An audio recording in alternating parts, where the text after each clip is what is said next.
Still calling your congressman? Waiting on hold? Hoping someone took your message? Thank you for calling. There's a better way to do this. The Maha Legislative Tracker lets you browse every Maha bill. Pick the ones that matter to you and send a letter to your rep with a single click. Search federal, by state, or by the issues you care about most. Take 60 seconds and make it count. Your voice can make America healthy again at mahaaction.org. There was a time when the news delivered truth, It still seems like a dream. when integrity was paramount, I cannot contend that I have always been right or wise. and trusted voices guided a nation. How do you measure such an astonishing moment? Today, the headlines are blurred, the signal lost in the noise of corporate agendas and paid narratives. Vocal anti-vaxxer. Deranged lies. It is humiliating. What happened to the truth? It hasn't disappeared. It's simply moved. The Maha Report brings you unfiltered, independent journalism covering the issues of the Make America Healthy Again movement. Rediscover the facts and reclaim the truth. Subscribe now at themahareport.com.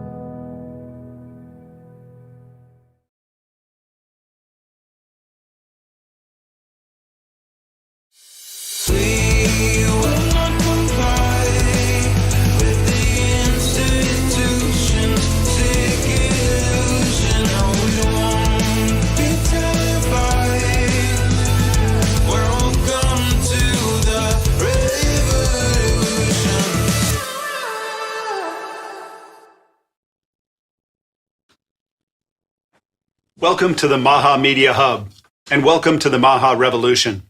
I'm Tony Lyons, president of Maha Action. I want to talk today about two things that go into your children more than anything else: the food on their plates and the shots in their arms. And this week, for the first time in a very long time, we saw real progress on both. Real transparency, real accountability, the kind of change Maha has been fighting for a very long time. Let's start with food. And let me tell you about something most Americans have never heard of, even though it's been shaping what's in their pantry for more than 65 years. It's called the GRAS loophole. GRAS, G-R-A-S. It stands for Generally Recognized as Safe. Here's how it works, or at least here's how it's supposed to work. And I promise you, when you hear this, you're going to get angry. Back in 1958, Congress passed an exemption. The idea was really simple. You shouldn't have to run salt or vinegar or flour through years of drug-style testing. Everybody knows they're safe. Fine, that's common sense. But watch what happened to that common sense idea. Over the decades, and especially after a procedural change in 1997, that narrow little exemption got twisted into something monstrous. Today, a food company can invent a brand new chemical, hire its own experts to declare it safe, put it straight into the food your kids eat for breakfast, and never tell the FDA a thing, not one word. The government doesn't review it. The government doesn't even know it exists. Think about what that means. The companies get to be their own judge, their own jury, their own referee on whether the chemicals they profit from are safe for your family and your children. That is the very definition of a conflict of interest. And the result is exactly what you'd expect. Thousands of chemicals have been added into the American food supply with no independent research at all. And the FDA finds out there's a problem only after people start getting sick. But even then, it's hard to prove because the whole process is so corrupt, and the government agencies have a history of being captured. We've been running a nationwide science experiment on our very own children, and the results are now in, and they're not good. We have the sickest children on earth. But that is finally starting to change. This week, the FDA proposed a new rule to close the GRAS loophole. For the first time, companies would be required to notify the FDA whenever they decide a new ingredient is safe. The agency would build a public inventory so you and I can actually see what's being put into our food. And there'd be a pathway to go back and review the substances already on the market. That's transparency, the most basic thing a government owes its people in a democracy. And it doesn't stop there. HHS and USDA just submitted the federal government's first ever official definition of ultra-processed foods. Now, that might sound like a technicality, but it's actually a big deal because for years, the lack of a real definition has been used as an excuse to avoid studying the stuff seriously. Secretary Kennedy has pointed out that ultra-processed foods now make up close to 70% of the American diet. 70%. Think about that. And more than 1 in 5 of our children is now obese. Those two facts don't exist independently. And you can't fix a problem you refuse to even define. And now, finally, we're defining it. So let's talk about the other thing that's going on, that's going into our kids, and that's vaccines. This week, the president signed an executive order that does something MAHA has demanded for years. It puts parents back in the driver's seat, and it puts real science back at the center of the vaccine conversation. Here's what it does exactly. It establishes a new gold standard set of childhood vaccine recommendations, cutting the list of routinely recommended core vaccinations down to 11 diseases. Secretary Kennedy notes the earlier HHS and CDC overhaul brought it from 17 down to this new number. It removes hepatitis B, COVID-19, and flu from the list of shots routinely recommended for all children. It recommends separating, and this is key, the measles, mumps, and rubella shot into 3 separate vaccines given at separate visits. But now we have the option to space out vaccines of all kinds across multiple visits. The president's own example was roughly 5 visits in the first year of life, with a child getting about 20% of the old single visit load each time. So people used to go in and they'd get vaccines, they would get vaccines for 11 viruses in one day. So think about that. So it's built around one principle above all, parental choice. Parents who want their children to receive every vaccine on the old schedule can absolutely still do that, fully covered by insurance. So nothing's being taken away from them. But it protects religious and medical exemption rights and the rights of people who really think these things through and read about them. And it directs the Attorney General to pursue legal action against states who violate those rights and those exemptions. It encourages states, and note 28 of them have already diverged from the CDC since January, to write these recommendations into their school enrollment laws, pointing to European countries that are able to keep measles vaccination rates really high without these sort of heavy-handed school mandates. Meanwhile, the pharmaceutical industry is going crazy. There was an article that I read yesterday that called this executive order and Bobby Kennedy's plans here dangerous and wrong and putting children's health at risk. But the things that they fear, those are things that have already happened. And this is the remedy. So the only real danger is to their profit margins because it's complicated to make changes. That's true. But these changes are necessary and helpful. And here's the part I love most. The order directs continued serious research into vaccine safety and into the real causes of autism. Through the NIH's Autism Data Science Initiative, the ARPA-H, the National Toxicology Program, and the reinstated Task Force on Safer Childhood Vaccines, with a full response required within just 90 days. Because that's the whole point, isn't it? For everyone needs to, ask the hard questions about the childhood schedule. We need to look at these questions without getting shouted down, without those words that we're all tired of hearing. And that's that the science is settled. Because we know, and every scientist knows that the science is never settled. It's never settled, and it never will be. Real science, real scientists welcome questions. So if you're so sure, study it in the open, prove it, show us the work that you've done. The only people afraid of honest research are the people who don't like where it might lead, are the people for whom it might cost money, lower profits. So this executive order gives Americans direct access to HHS's own scientific data, its assessments. Going around the court rulings that have been holding all of this up now for much too long. Public trust gets rebuilt through transparency, through honesty, through dismantling the captured public health establishment that spent a generation destroying that trust and betting we'd never find out or care or question.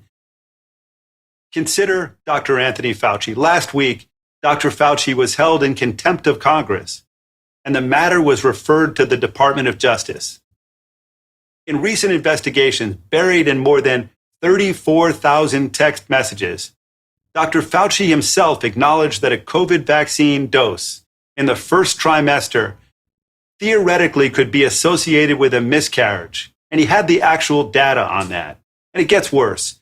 Investigations also found that one of the creators of the mRNA vaccines wrote to Fauci to warn him that in pregnant animals, these particles, the particles in that vaccine, were crossing the placenta and reaching the developing fetus. So that this was really dangerous. And we had the information and we did nothing with it. So what does an honest public servant do with a warning like that? He studies it. He tells the public. He lets mothers weigh the risk, the relative risk for themselves and make informed decisions for their families and their children. But that's not what happened here. Fauci's first concern was not finding the truth. It was that the scientist wanted to hold a press conference, and what a mess that would make for him. He protected himself and his colleagues, and he ignored risks to mothers and their unborn children. He saw it as a PR problem that had to be managed. Well, that's the old way of doing things, and that's precisely what the MAHA movement is trying to bring to an end. And that's what connects food and vaccines. It's the same kind of fight, the same principle. Transparency over secrecy. Informed consent over blind faith. Parents and their rights and their children over corporations. Real science over marketing slogans. So for a generation, powerful interests got to decide what went into their children's bodies without ever having to show their work. And right now, right here, that era ends. And today, we're celebrating that, and everybody should celebrate that. On today's show, you're going to hear from Dr. Eric Berg, known as the Knowledge Doctor, human biologist Gary Brecka, health coach and author of The Truth About Seed Oils, Liana Werner-Gray, Sally Fallon, founding president of the Weston A. Price Foundation, Jeffrey Tucker, founder and president of the Brownstone Institute, molecular toxicologist and activist Dr. Alexandra Munoz, Marla Maples, co-founder of the Global Wellness Forum and the Marla Maples Foundation, and Austin Rogers, candidate for Congress in Florida. So first up, we have a leader and a legend in traditional food, and that's Sally Fallon. And she's an author, an educator, and the founding president of the Weston A. Price Foundation, and also the founder of Campaign for Raw Milk. And she's the owner of a farm which produces raw cheese and raw milk from pastured cows, pastured meats, and grass-fed poultry and eggs.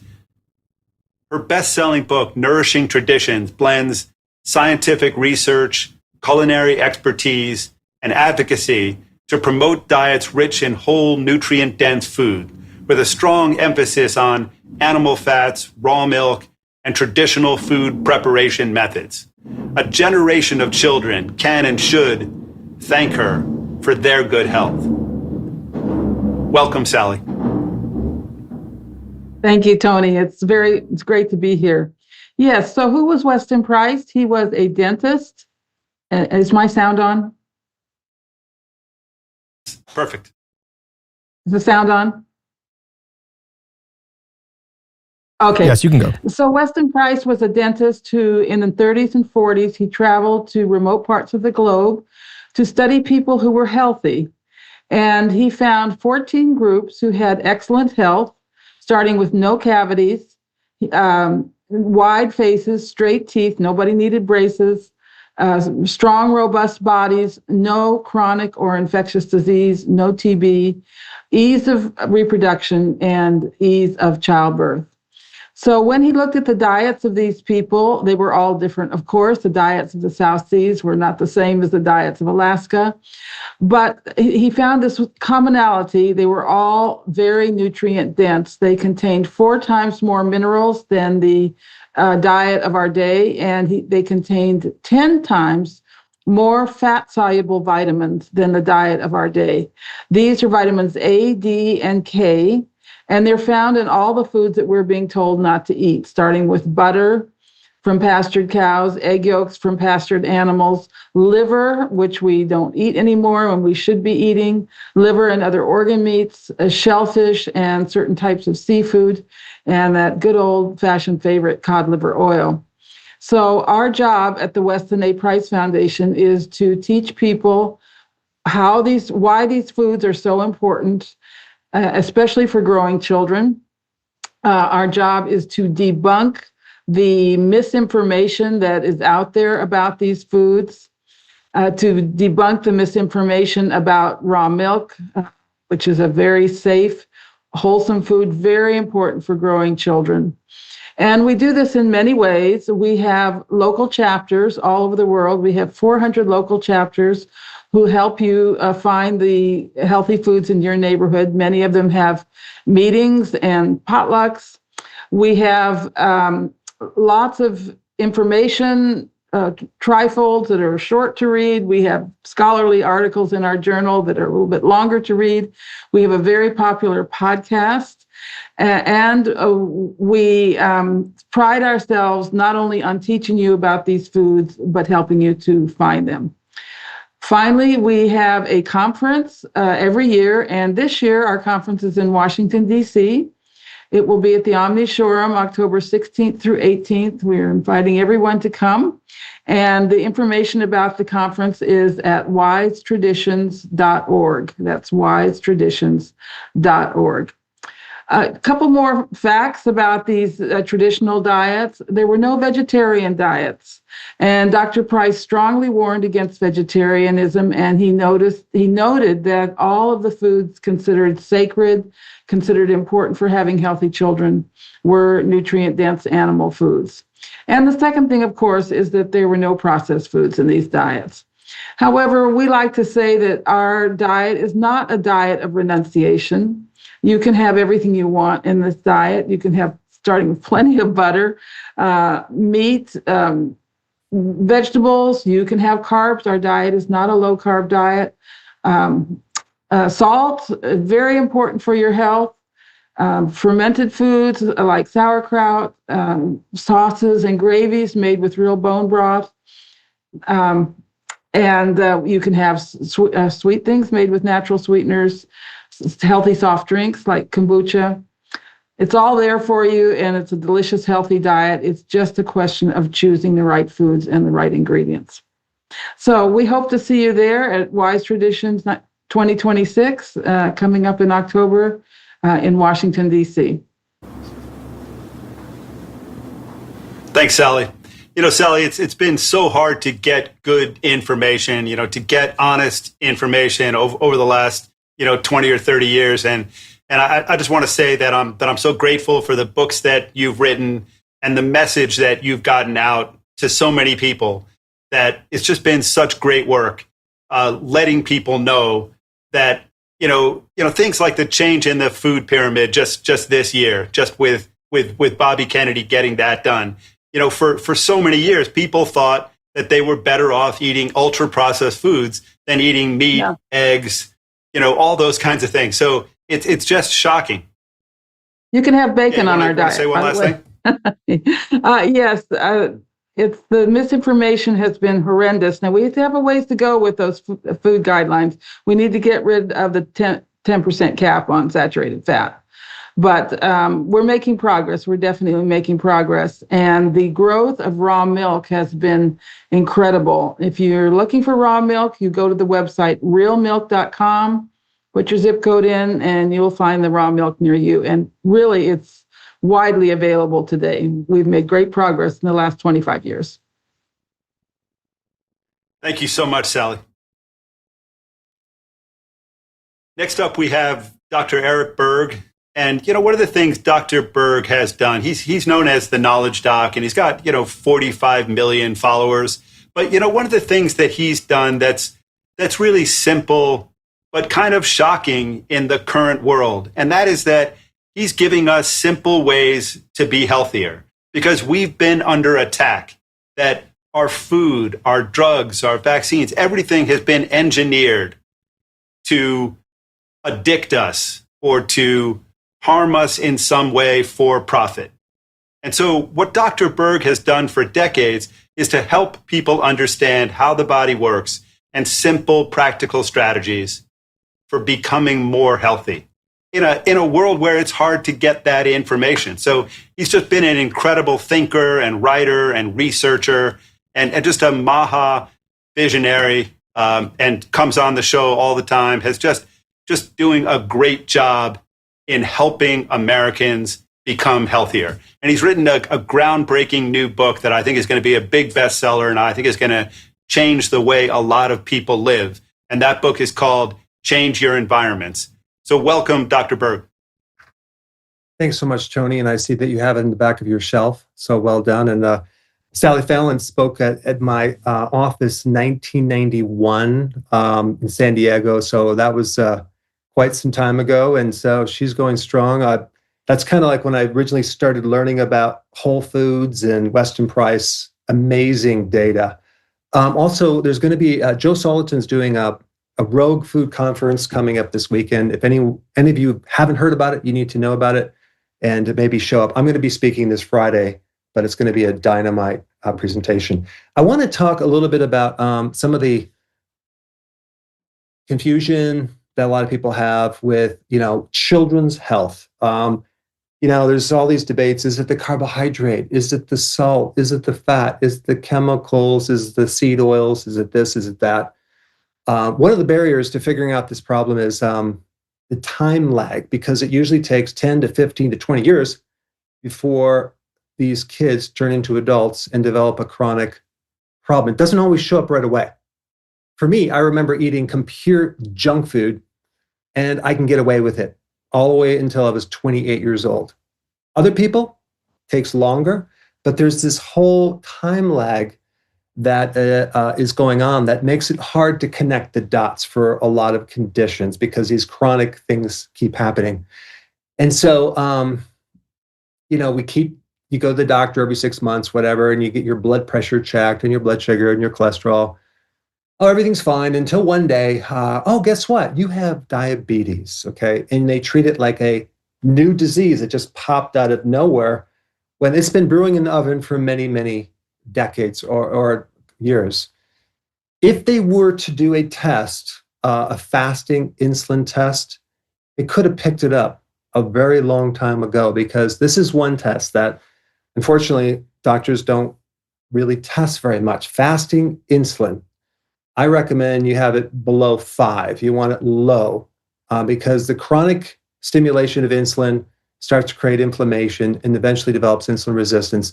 There's literally 34 different chronic illnesses that stem directly from high levels of chronic insulin. But it's never tested.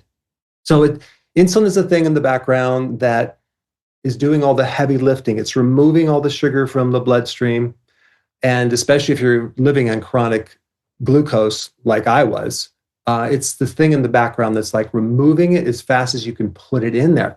So this account also explains why some people can tolerate a lot of junk food. Other people cannot. It really has to do with how much dysfunctional insulin you have and that whole metabolic dysfunction. And we actually kind of, instead of looking at that, we look at, well, the child it looks pretty healthy. It doesn't have a weight problem. So he's fine or she's fine. But that has really nothing to do with, what's going on the inside. So this chronic stimulation of insulin becomes dysfunctional over a period of time, develop insulin resistance. And now we have a situation where you can no longer tolerate carbohydrates. So even though you're eating them, the fuel does not go into the cell anymore because the door is broken.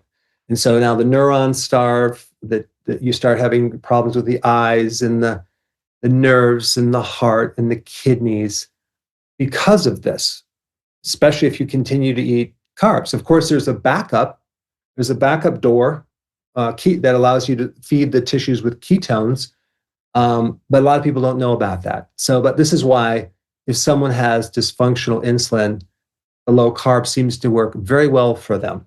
Other people, it takes longer for that whole system to develop. So there's a study out of London where they tracked thousands of people for over a decade.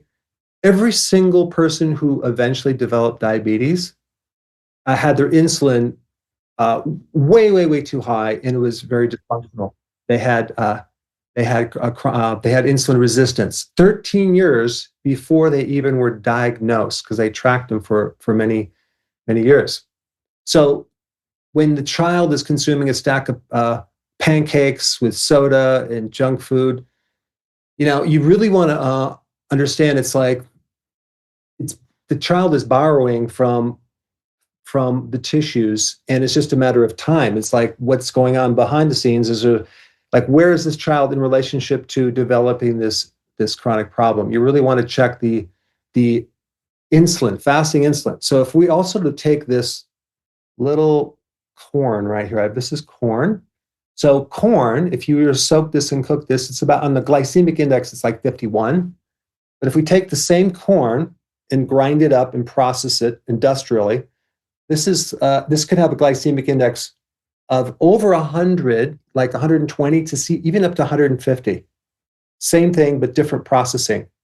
So what they did is they break down the molecules to smaller spaces. So then the little chains on the glucose get broken very easily, and they can spike your blood sugar.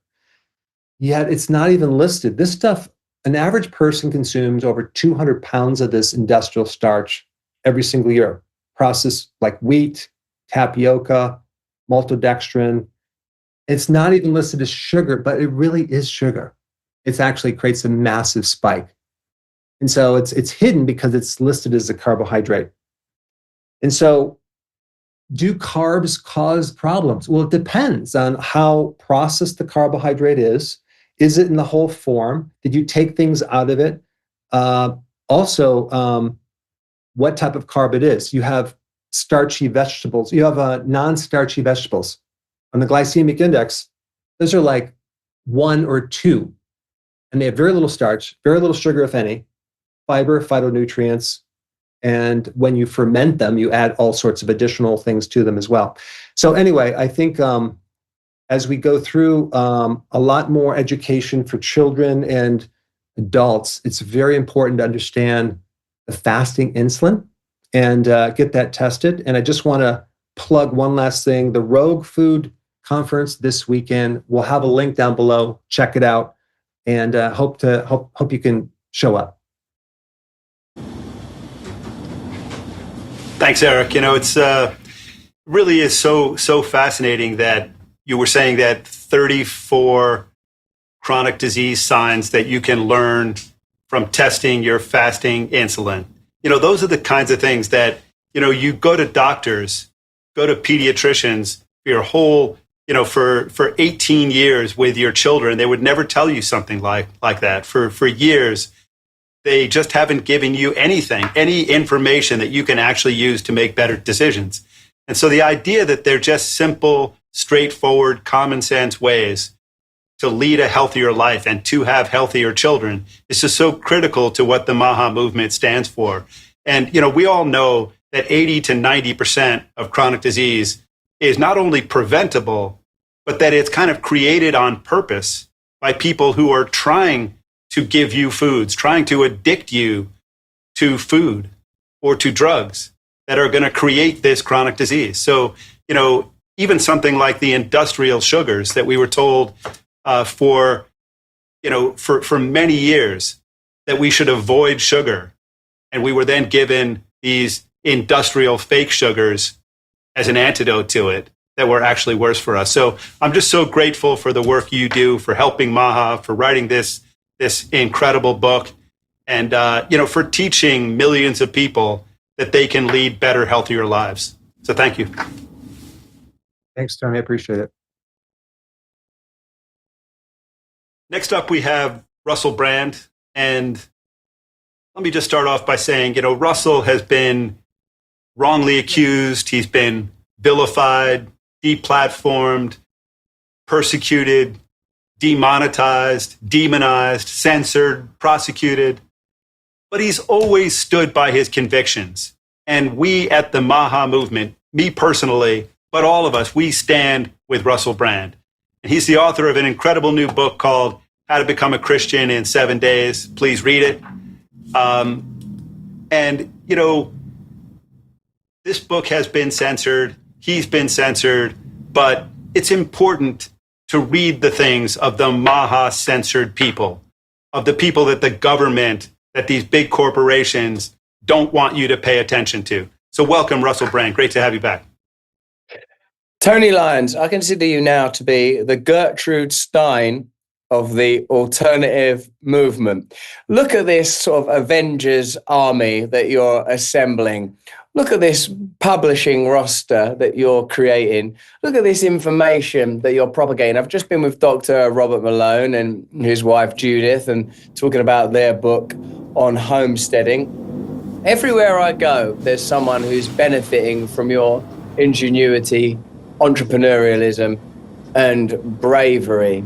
In this sort of age of censorship and digital book burning and information being controlled and shut down, I suppose we do need to have our own means of production. Forgive that near quotation of Das Kapital by Marx there. And we do need to be able to get information out there to people. At an extraordinary moment, Tony. I think you're doing real pivotal work, not just with this weekly Maha meeting, but with what you're doing more broadly, mate. I'm very, very grateful to you and the way that you live by those convictions. Although these days I've got to tell you that when I hear the word conviction, I do get a little flutter of anxiety. It's not a word I enjoy hearing when I'm standing trial in a couple of months. But I'm so appreciative of the way that you're proceeding here. Now, I guess what I wanted to talk about, knowing that I'm on this call, is how even the sort of awkward and embarrassing reckoning of Anthony Fauci, listening to his skittish and effete diary entries that reveal a narcissist of the degree that many people will have anticipated, the presumed crush of Julia Roberts, his excitement. And what's been weird for me, because I've been through such a kind of a peculiar desert time, not that it hasn't had richness and nutrition and delight in it, but it has had a lot. Do you mind popping out here, you guys, just for a second while I do this call? Thank you very much. Thanks a lot.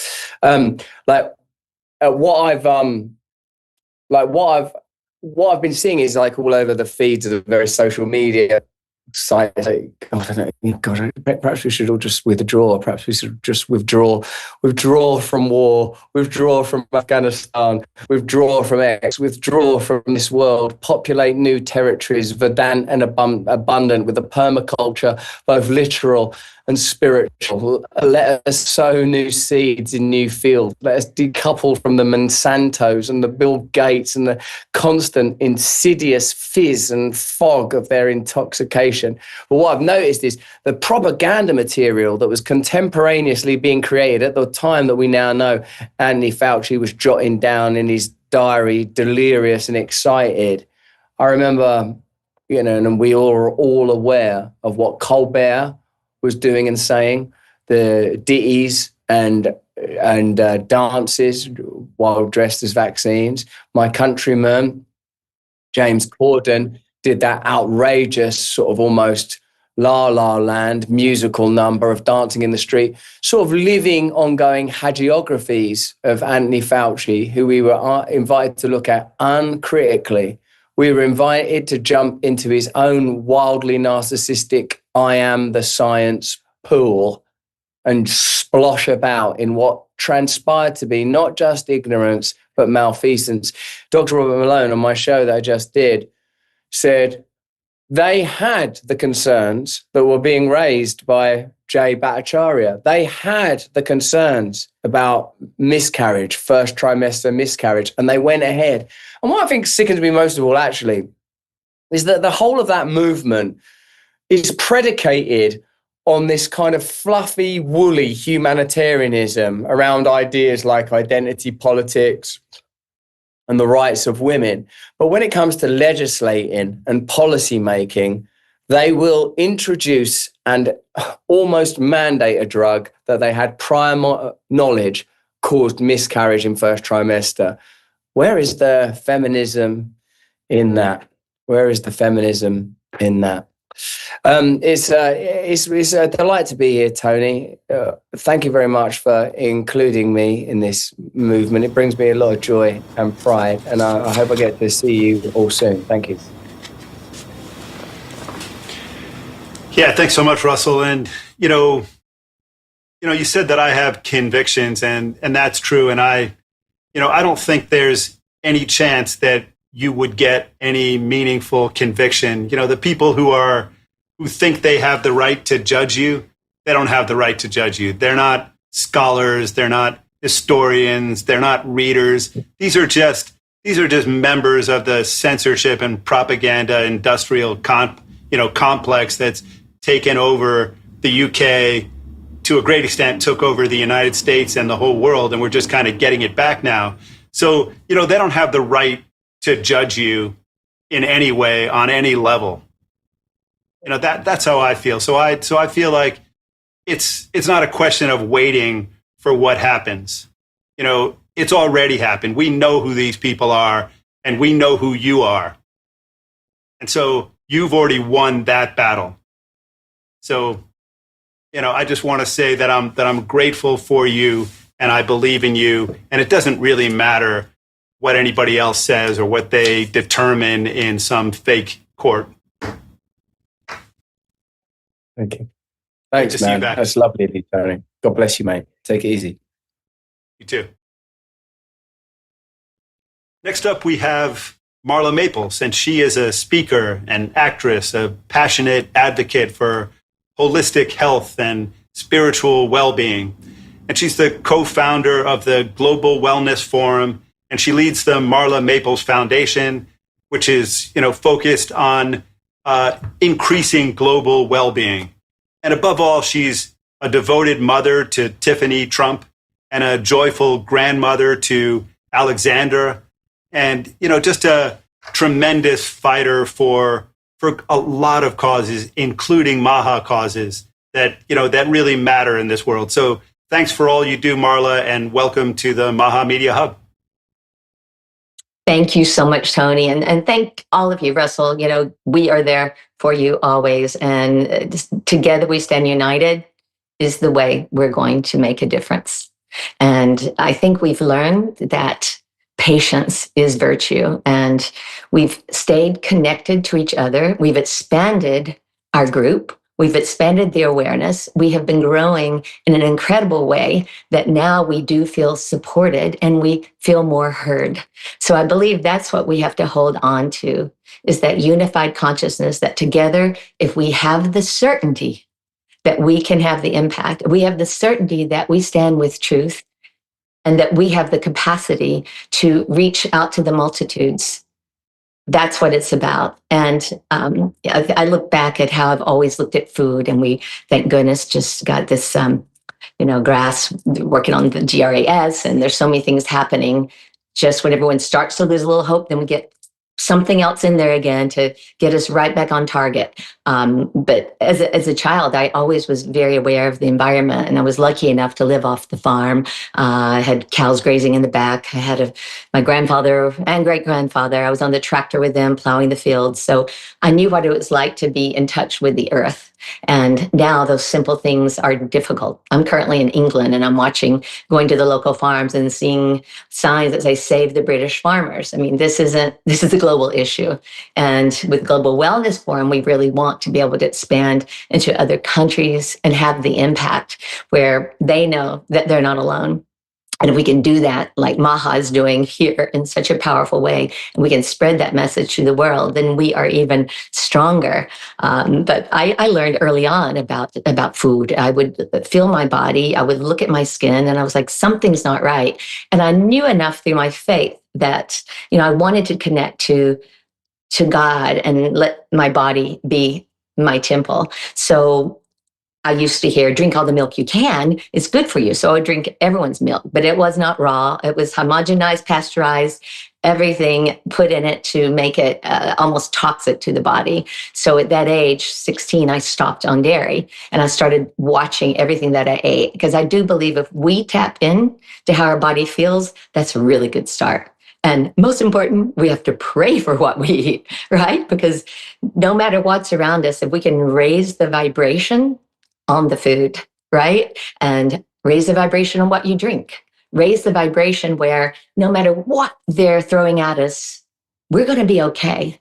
And that is something that I've tried to keep conscious and share in my world with people, as much as we work so hard to get the laws put in place that protect us and have that impact. And I'm just thinking about, seeds planted 33 years ago with my former husband, who's now president, about the vaccines and doing everything I could to make him aware of the risk with vaccines. And to have the news come out this week was so phenomenal. It's like, we have to remember that if we plant the seeds and we nourish the seed with our consciousness, with our belief, with the work that we do going forward, that we can't judge when the time comes. It's going to be in God's timing, but it will happen, where we will be able to see the changes that we believe so strongly. And I'm just grateful for you, Tony, and for all the Maha movement, and each one of you that are here today that are having such an important impact. And I just love you, and thank you for having me with you.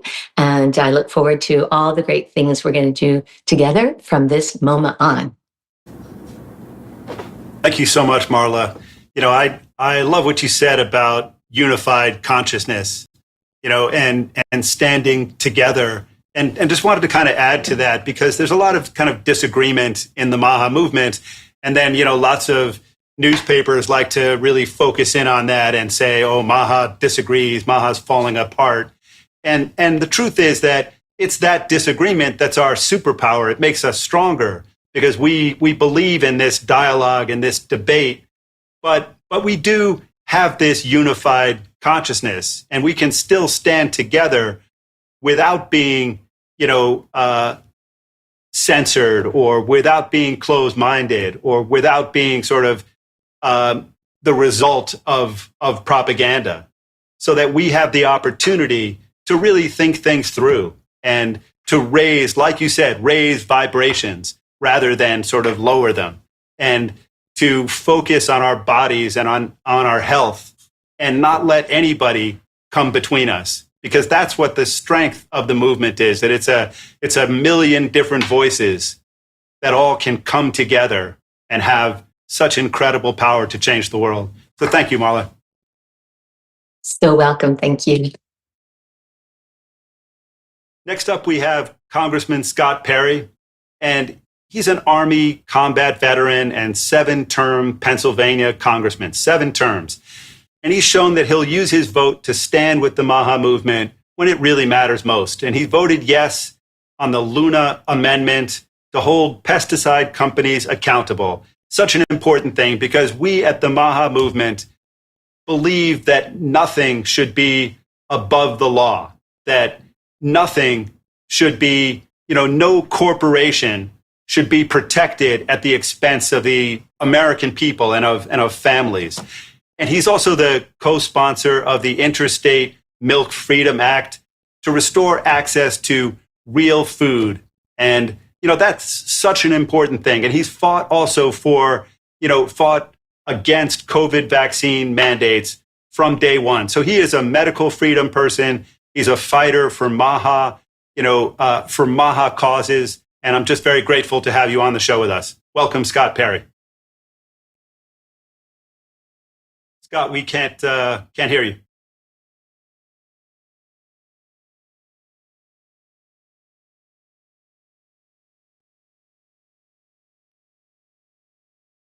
Still can't hear you.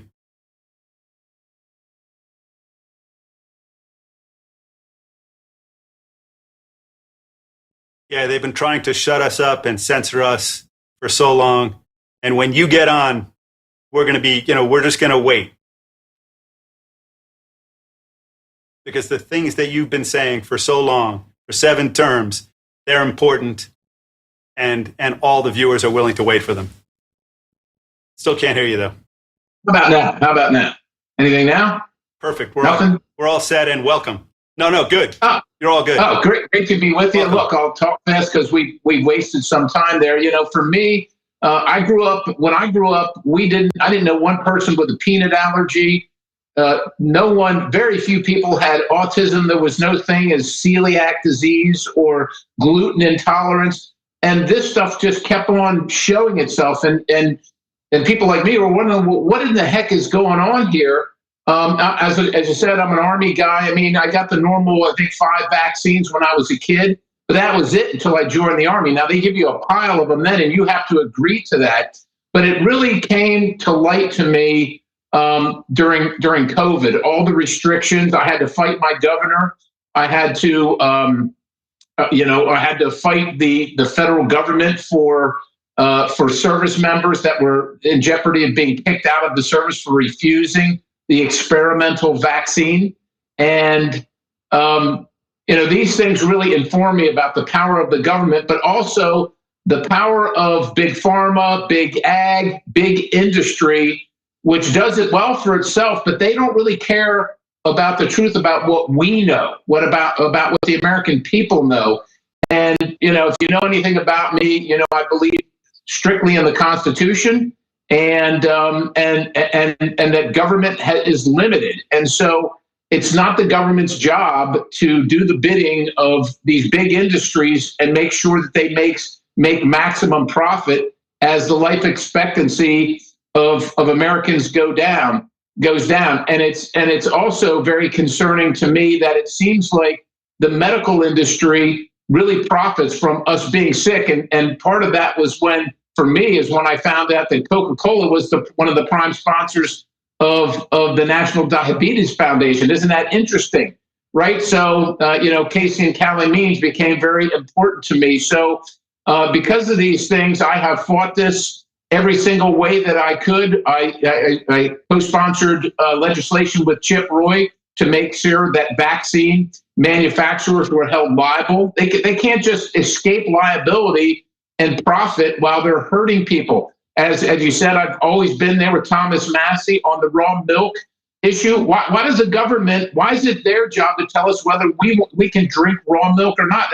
That's our decisions. These are all our choices. And the government continues to propagandize us. I was happy to join Representative Luna and her effort because Americans want to know. And I'm looking to co-sponsor, I think it's a Mike Lee bill regarding religious freedoms. And it's not just, look, I'm walking the walk here in my own life. We were kicked out of our pediatrician's office because we would not accept the battery of vaccines. I was kicked out of my doctor's office because we wouldn't do it. We have had to help our constituents and friends receive religious exemptions so that they could continue to work.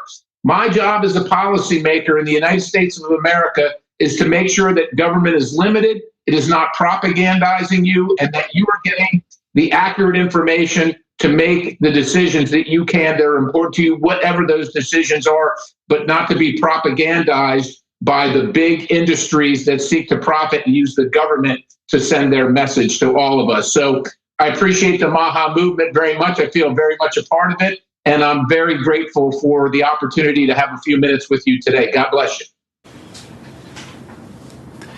Thank you, Scott. And, it really is crazy when you think about, you started out, you mentioned allergies.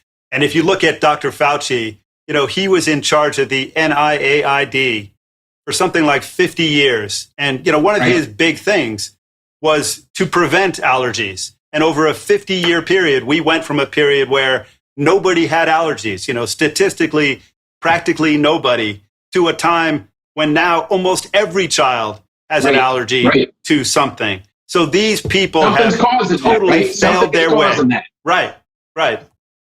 So these people totally failed their way to the top. And the only way that can happen in government, in corporations, or in any area of life is if there's corruption. And there has been so much corruption that went into the poisoning of our children over the last generation. So it's just great to have and to know and to be involved with people like you who have been fighting that corruption and who I know will continue to fight that. So thank you so much for all that you've done, and thanks for coming on. God bless you. Thank you all.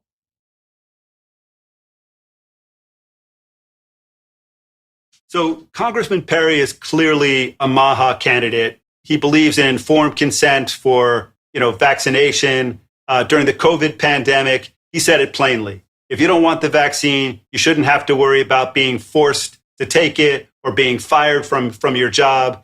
So, we at MAHA Action are proud to endorse him in his re-election campaign to represent Pennsylvania's 10th district. And we really look forward to his victory so that he can continue the incredible work that he's done for such a long time. And he's clearly open to all of the MAHA ideas. He continues to learn. He's a reader, he's a thinker, and he's exactly the type of person that the MAHA movement needs in our corner.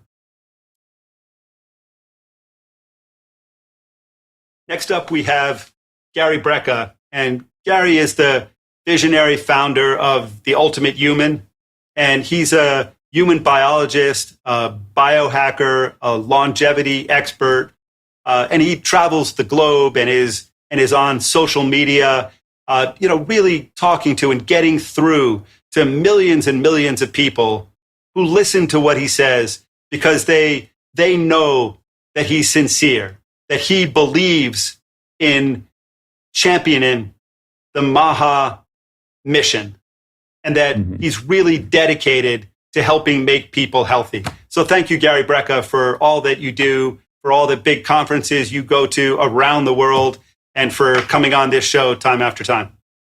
Yeah, it's an absolute honor to be here. I mean, just being a small part of a shift in public policy has been, the greatest legacy of my lifetime. And I'm really proud of the HHS for what happened on Monday with the GRAS loophole reform. For people that aren't familiar with the GRAS loophole, since 1958, companies and food companies mainly have been able to self-certify whether or not they felt that an ingredient was safe.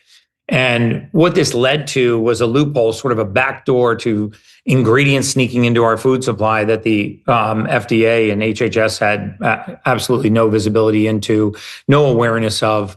HHS has published statistics that range from 4,000 food additives to 12,000 food additives that have entered our food supply since 1958. And during that time, they've just had no visibility into what these additives are, or if they really should have been admitted under GRAS or generally regarded as safe. And I know a lot of people think that this didn't go far enough, but this is a huge step in the right direction. And now this voluntary program is becoming mandatory. So now they will have to mandatorily disclose when something's going to enter the food supply. The FDA has 45 days to review it, 160 or 180 days for a deep dive. But, coming from a data science background, what I see in the data is very, very exciting. It's very encouraging. We just got some recent data on behavior patterns and spending patterns in Gen Z. And I've talked about it before. I mean, from a data science perspective, if you were to consolidate three terms, anti-aging, longevity, and wellness, because people do use these terms interchangeably, you encapsulate the greatest shift in human interest in recorded history. It has eclipsed now sports, entertainment, travel, leisure, and culinary combined. And while that's exciting that people are interested in their own health, what happens in these data patterns in human beings and in large population data is first you have a shift in human interest. That's followed by a shift in human behavior. And what follows, and I think is what's most important about these data trends, is a shift in disposable income spending. Where are consumers spending their dollars? Because it's the consumer spending that drives corporate behavior. We can't shame them into modifying their policies. We can't legislate them into modifying their policies. But what does cause massive reform at the corporate level is consumer dollars and where those consumer dollars go. And what we're seeing now, for the first time, we have this data coming in mainly from Gen Z. And if anybody knows Gen Z, I do, because it starts at age 18 and goes to age 28. And I have 4 kids that are age 18 to 28. I have a daughter that's 18. I have a 22-year-old, a 25-year-old, and a 28-year-old. So if anybody knows Gen Z and you want some data on Gen Z, come talk to me. But what's fascinating is in the last 24 months, you see a 34% reduction in alcohol consumption. But you know what's up 400% in that generation, that 10-year gap? Run clubs. Run clubs have seen a 400% increase in membership. Social memberships are up 300%. You know, I live in Miami Beach, and it used to be the party capital of the world. My kids now on a Sunday morning from 9 to noon go to these pool parties that are drug and alcohol free, that have cold plunges and coffee and adaptogenic drinks. And your calling card is no longer your Richard Melee; it's actually your physique. Nobody cares that you got out of a Ferrari. They care if you're taking care of yourself. And, we got some really interesting monetary spending data. There's been a 49% increase in Gen Z, this is Gen Z, in spending on organic produce. There's been a concomitant 21% decrease in all categories of what they call snack spending. And the snack categories are the most highly processed categories of food on American shelves. Premium wellness drinks are up a premium wellness drink consumption is up 53%. So this is over your typical energy drinks, just highly caffeinated, stimulating energy drinks, and 49% or 53% are leaning towards low sugar alternatives that have a health orientation claim, things like adaptogens, electrolytes, probiotics.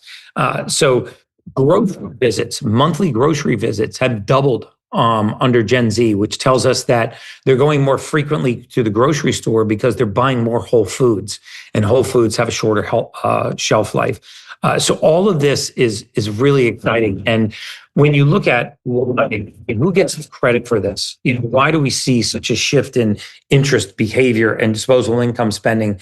And the greatest reason for that is increased awareness. And they cite greater consumer awareness.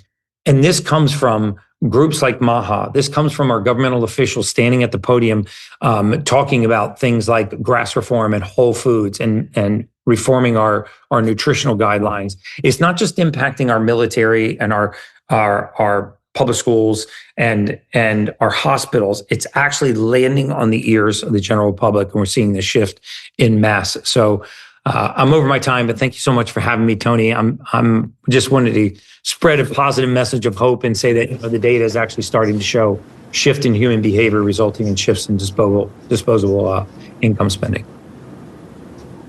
Yeah, and that's exactly what needs to happen. And it is true that the government never moves fast enough. It never goes as far as we would like it to go at any given point. But I also think that there's just incredible progress being made, and that it's more progress than we've seen in a generation, because we've had a generation where everything's been getting worse, where 70% of our food is this horrible chemical food. And, so the idea that we've had a government now for this last generation who felt that its job was to protect multi-billion-dollar companies' profit stream. And now we have a government that is focused on protecting us for the first time. That's giving us, this radical transparency, but, really fighting for us. Day after day, we're seeing little bits of real progress. But we can't just count on the government to do it. And one of the things that I'm really grateful for is people like you. And it is you specifically, where I watch you and I follow you and I learn from you, Gary, and I then make better choices for myself and for my family, for my kids. And, that information is what can really cure this country, because the information can't then be unseen, and you can then use it to buy better products, make better decisions. And like you said, the world changes when people start buying different things. People start doing different things. People start making different decisions. So thank you for your incredible role in that. Thank you, Tony. Next up, we have another person who plays a very strong role in this changing landscape of the American culture, and that is Liana Werner-Gray. She's a certified nutritionist, a 3-time best-selling author, and her most recent book is called The Truth About Seed Oils. And that's a truth that people really need to learn. And it's part of the whole lie that we've been sold, which is that, ultra-processed foods are somehow better for you than real food. And now we're learning culturally in a very short period, millions and millions of Americans are learning that just isn't true, and that we need to go back to real food, simple real food. So Liana, fought through a whole raft of health issues and problems, a tumor, chronic fatigue, digestive problems.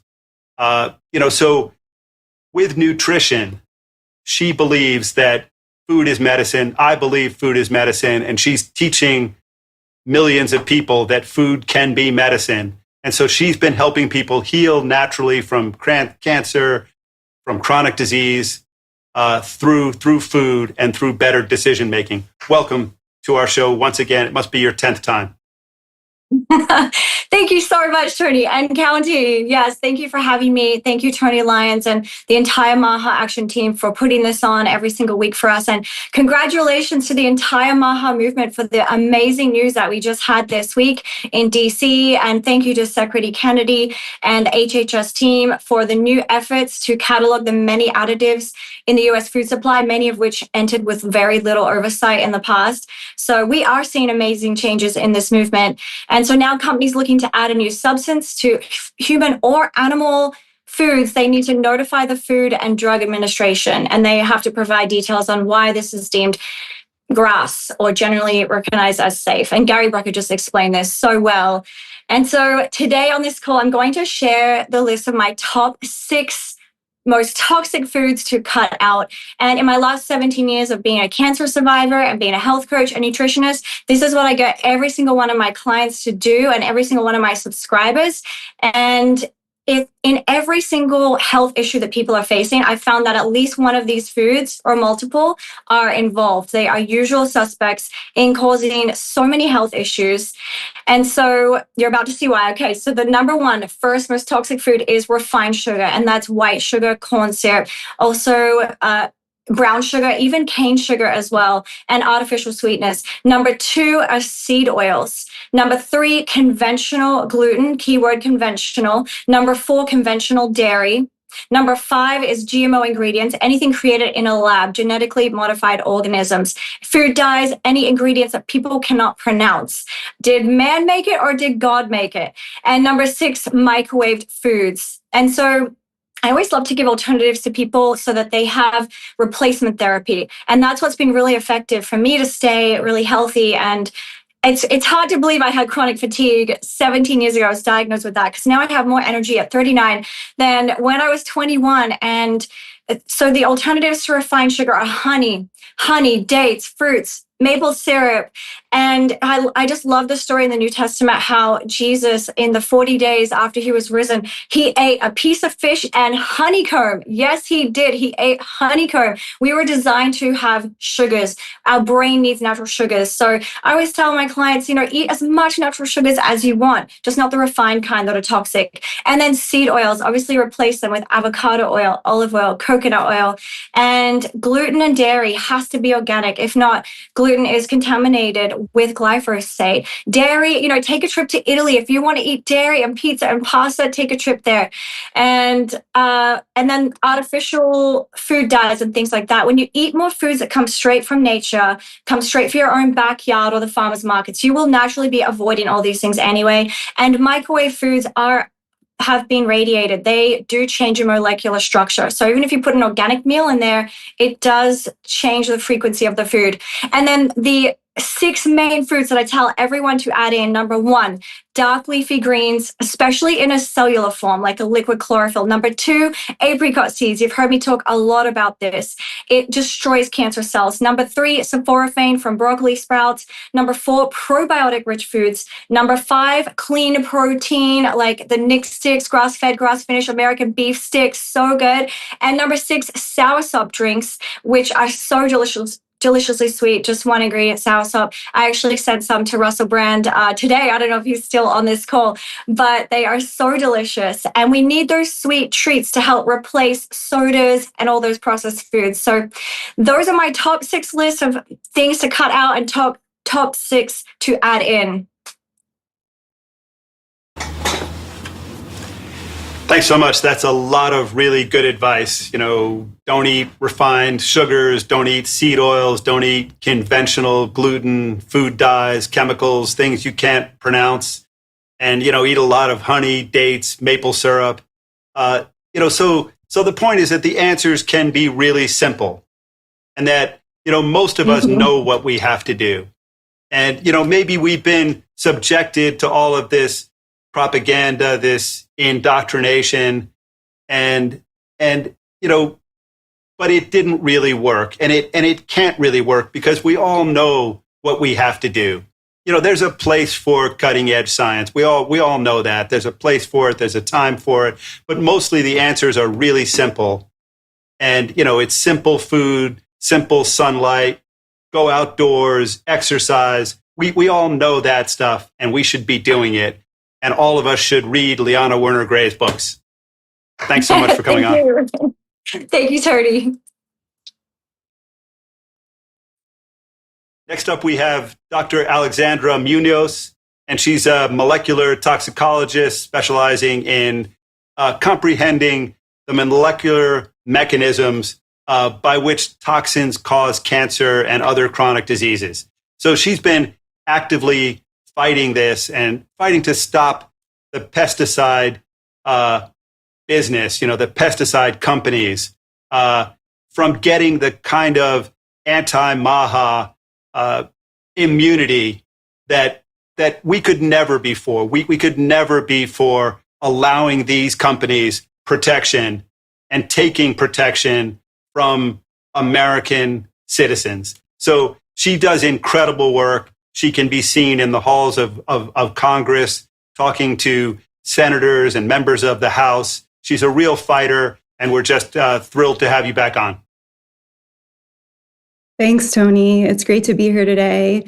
I am an independent toxicologist, and I have spent the better part of the last year advocating on behalf of the future generation, because I am incredibly concerned about the level of chemical exposures that are happening in our world right now. And those chemical exposures can come from many places. As Tony mentioned, I have been fighting these pesticide liability shields, and that's because that would be giving a liability shield to a chemical inventory of poisons that are used in farming and sprayed on foods, and that can have different impacts. And there's also, and so they can enter food as residues, and those are sort of can impact things like the microbiome and hormone system, but there are many other chemicals that can enter into foods. And I know people have been discussing ultra-processed foods today and the ingredients that are intentionally added to those and the concerns around those. But there are many other ways, actually, that chemicals can enter into foods that are harmful to health and that do contribute to chronic disease in our country. And so one of them is through food packaging, you might have heard of things like microplastics and phthalates and bisphenols. Those things can leach from the packaging into the food and end up in the food. So it's very, very important to consider those as well. But what I want to talk about today is how toxic chemicals can enter into the actual foods themselves, into the plants, into the fruits, into the meat, into the dairy. And this can happen through environmental exposures. And it can happen through the soil. If the soil is contaminated with toxic chemicals, it can happen through water. If the water that's grown, used in this production process is contaminated with toxic chemicals. And it can even happen, through many other ways. And those chemicals, those toxic chemicals that enter food through those pathways are not regulated through the FDA. Those would be regulated at the EPA, and they would be under something called the Toxic Substances Control Act initially. And a lot of people, I think, haven't really heard of this act, but it contains it regulates a very large chemical inventory at the EPA that have things like carcinogens in them. It has many endocrine disrupting chemicals in it, as well as neurotoxins. It contains things like heavy metals, like chromium and arsenic. It also contains a number of plastics and polymers and other toxic chemicals like PFAS.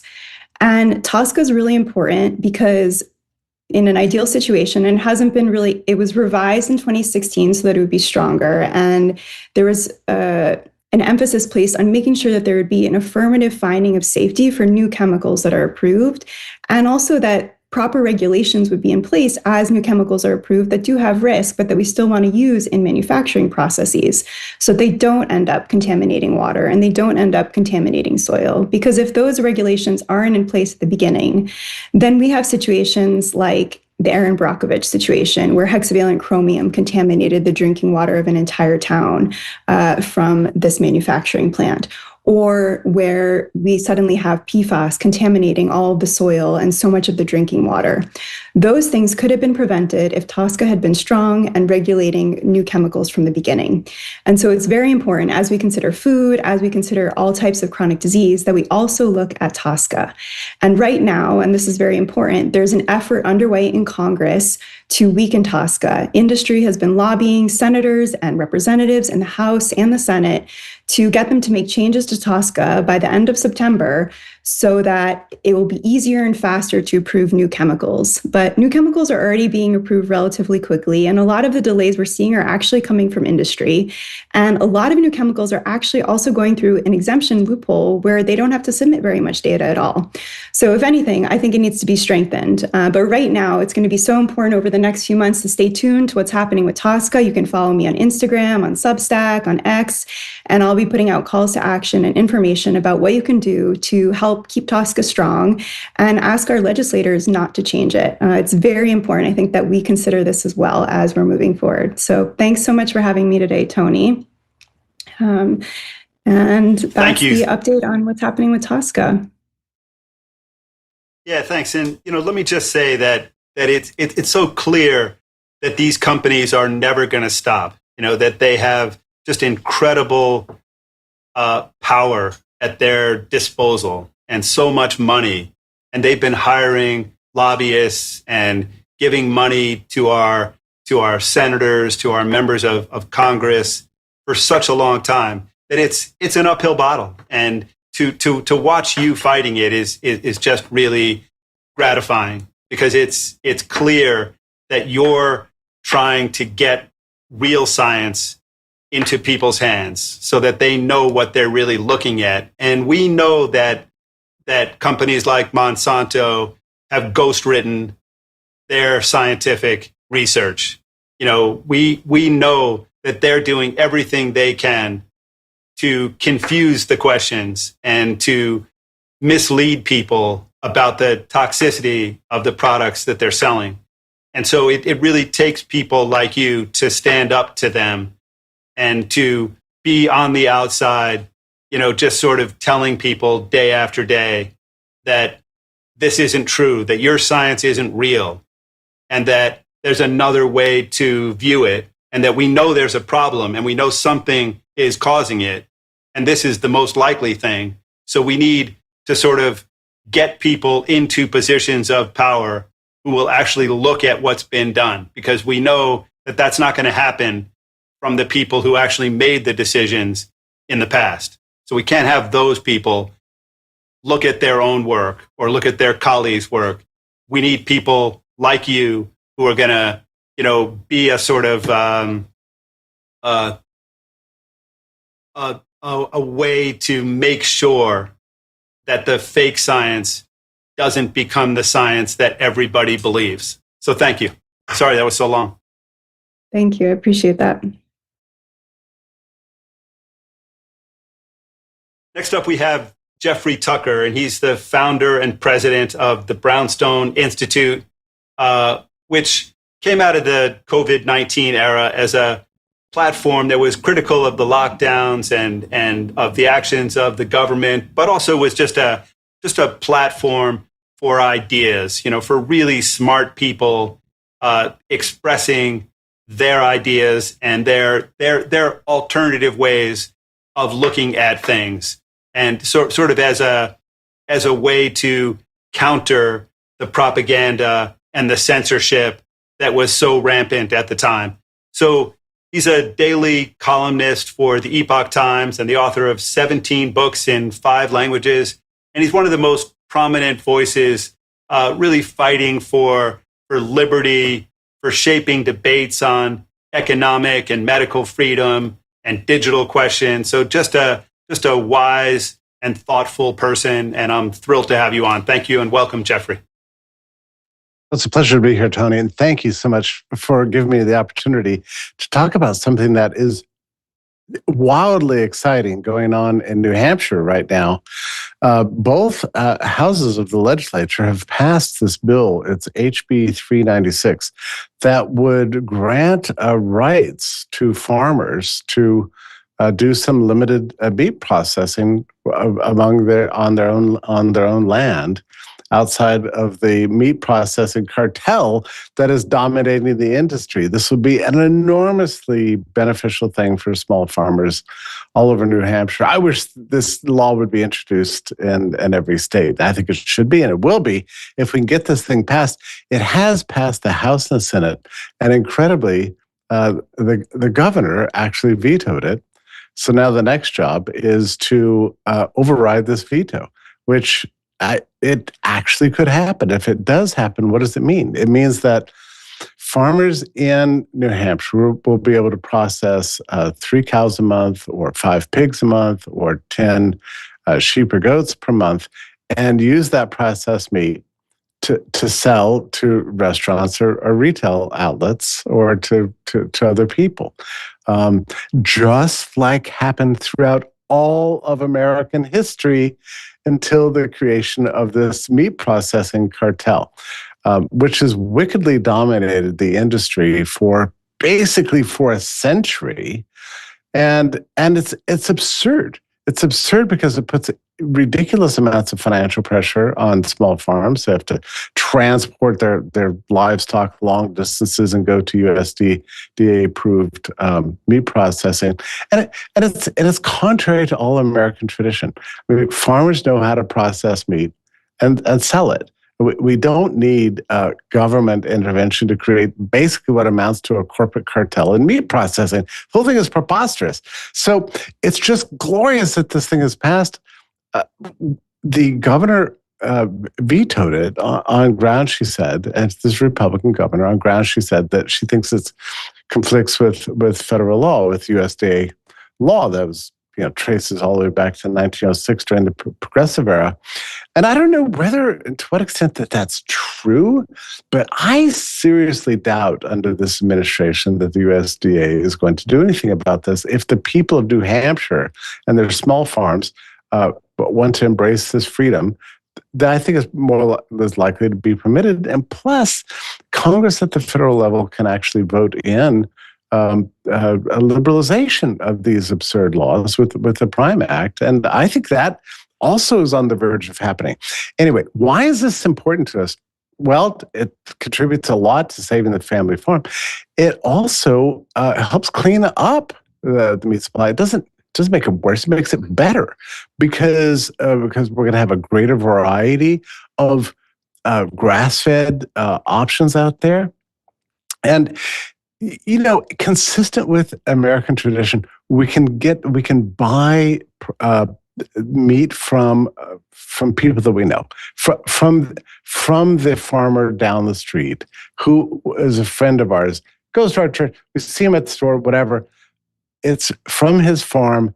Wouldn't that just be so wonderful if he had the right to process meat?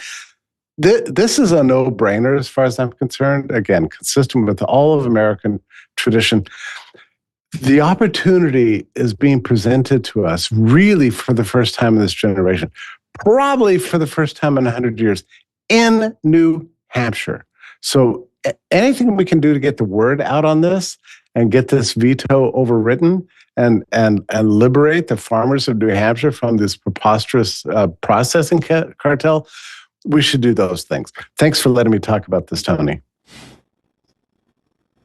Thanks, Jeffrey. That was great. And, it's just it's so clearly true. We need to get rid of all the cartels, every one of them, and open things up to small farmers. And, we don't need a government that limits our access to healthy foods, to healthy products of all kinds.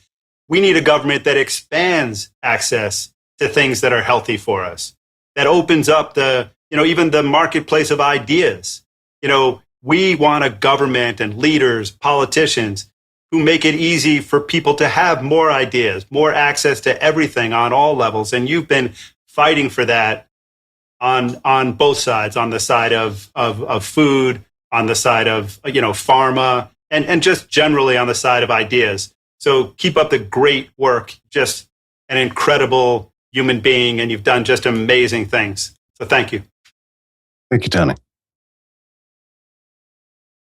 Next up, we have Austin Rogers, and he's a lifelong Panama City native, a conservative attorney, husband and father of 3, former general counsel to U.S. Senator Rick Scott. And he's now running for Congress in Florida's 2nd District.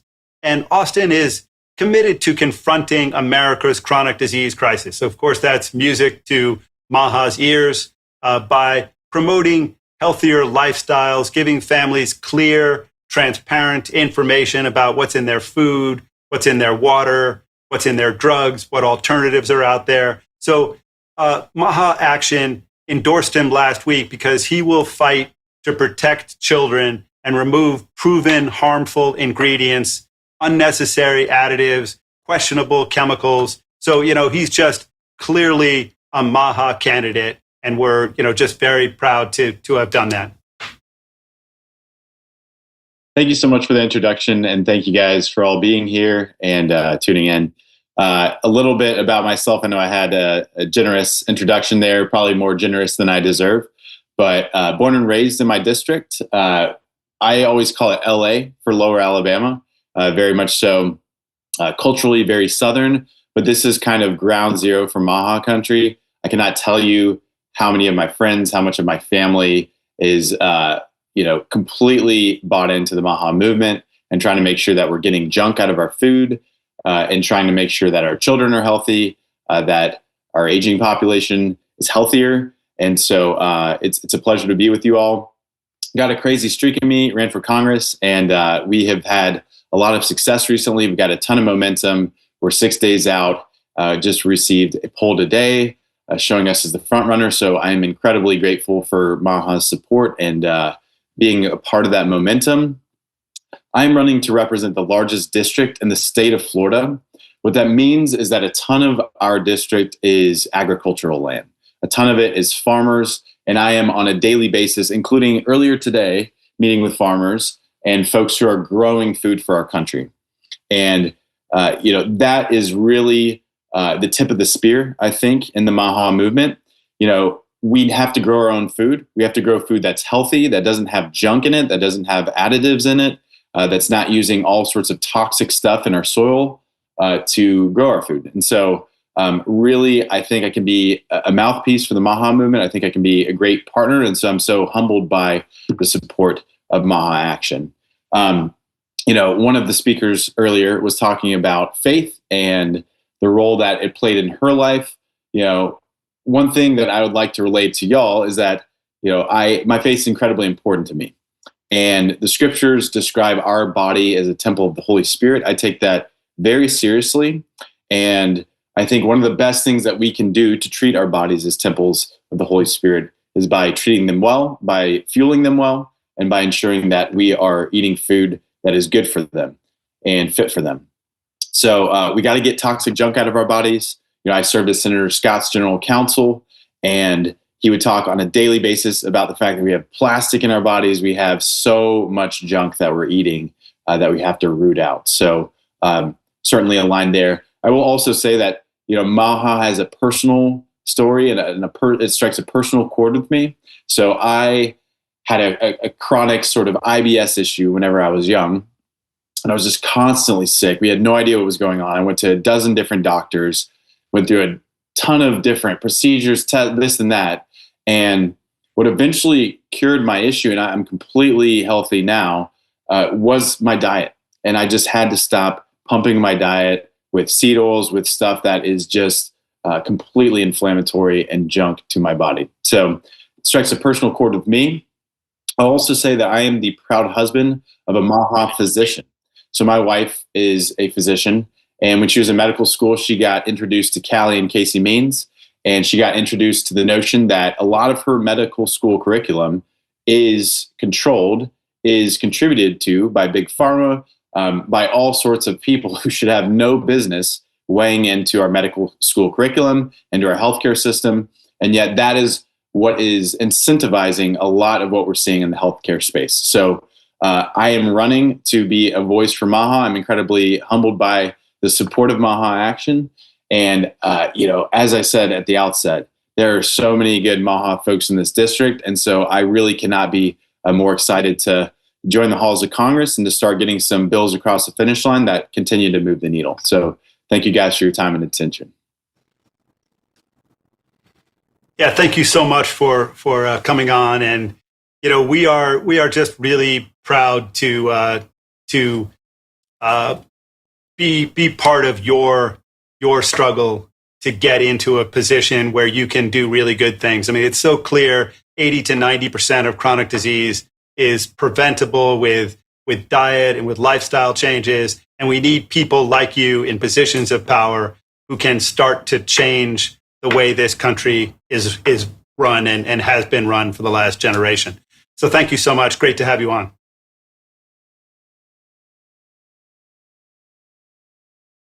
So I'm just going to wind up quickly today and say that, I think this has been it's a great group of people, and these are real warriors for MAHA. And each week we're going to have people on who are going to tell you their side of the story. Some of the time we're going to have people who disagree with each other, who are not on board with certain parts of the MAHA movement. And like I said before, we're open to ideas. We believe that real science requires disagreement. And so, that's a lot of what we will do, is that we want to bring real information to the public so that people can make better decisions for themselves. And we have the MAHA report on Substack that now has 280,000 people reading it. The MAHA Institute roundtables, which are just great events, mixing up the federal government employees with people from corporations and activists. So this is a movement that really is starting to have power. We have millions of people on our mailing lists, and we're putting out information every single day and fighting for candidates who are going to make this country and this world healthier and protect our children and our families. So thank you again for joining us. We look forward to seeing all of you once again next Wednesday at 4 p.m. America's children are sick, and moms have been betrayed. The time for empty promises, long past. Now is a time for action. MAHA is the most powerful force of collective action in generations. The grassroots power of moms and activists has created an army of health warriors with more reach than all mainstream media combined. Together, we can end the chronic disease epidemic. MAHA's influence is reaching millions. It's reaching Congress. And that energy, these chain reactions, are working. How about Operation Stork Speed? Dozens of food companies removing toxic ingredients. I plan to lead by example. MAHA is now. We're talking about how to change the culture. The American people want America healthy again. It is a renaissance moment in health in America. For health, freedom, and the truth. Join us at MAHA Action.